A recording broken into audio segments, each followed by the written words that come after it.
What's up, everybody? Good morning and welcome to a quick morning video. And I was doing a little bit of research. Just, I like to read. I like to knowledge is power. That's what's in my head. But so anyways, I was wondering, because I do see it when I search up, like the T-Mobile cell spot is Femtocell, but I also want to know if the T-Mobile home internet acts as a femtocell. Given the fact that if you know what a femtocell is, it's kind of a funny name, but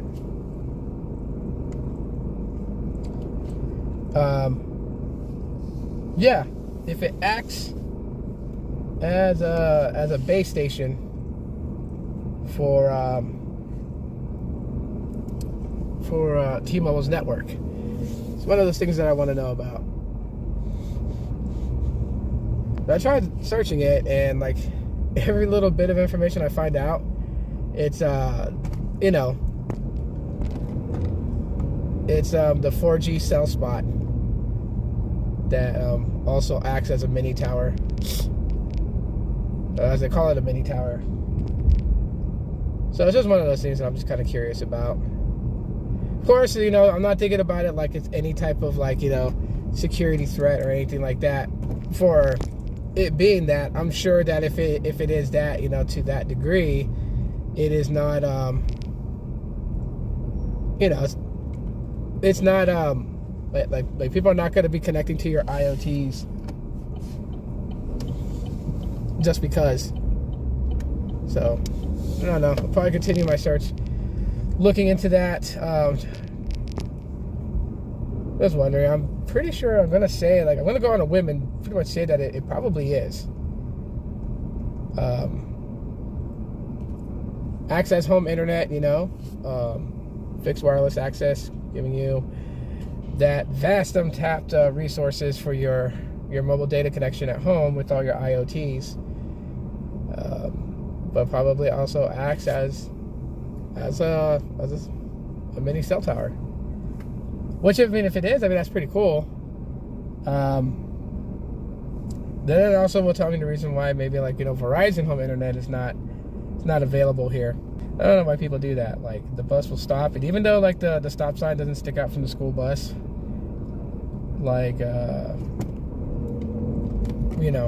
people will still legally you can drive around the bus. I still don't, just because, there's always those kids, that last second kid that just darts across the street, and that's how accidents happen. But yeah, no, it's a weird question that I'm presenting and whatnot. I'm sure some of my friends know for sure exactly what I'm talking about, and if what I'm thinking is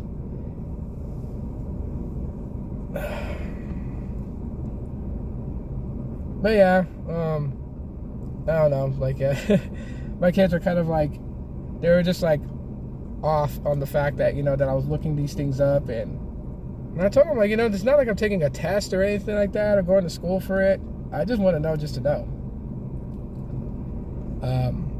Like I said, knowledge is power. You can help people when you know specifically how things work or whatnot. Just to know it.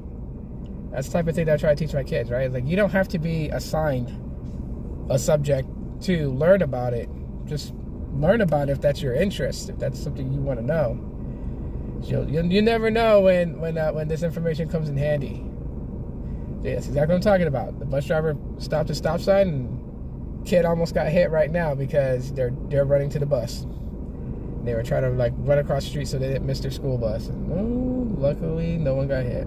I continue to read up on it. I think last night, I was reading more in depth on the differences of FDD and TDD, and getting familiar with that, the things that it can do. I read up on a chapter specifically breaking it down and going deep diving into DSS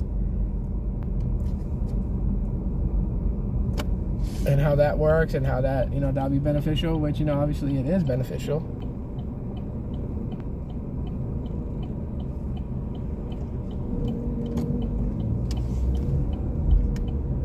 very beneficial.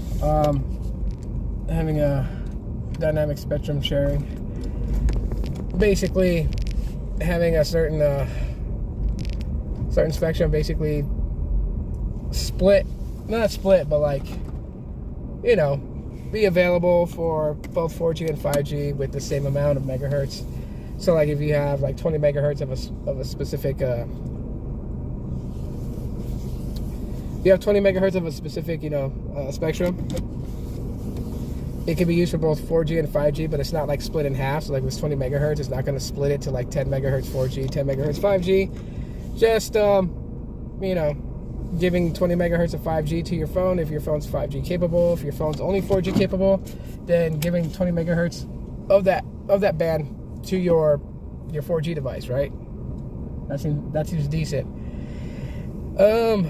Yeah, just continue to read more and learn more, just to know, and I don't know, that'll help out with some future videos and such. So anyways, that's it for the morning car vlog. Let me know what your guys' thoughts are.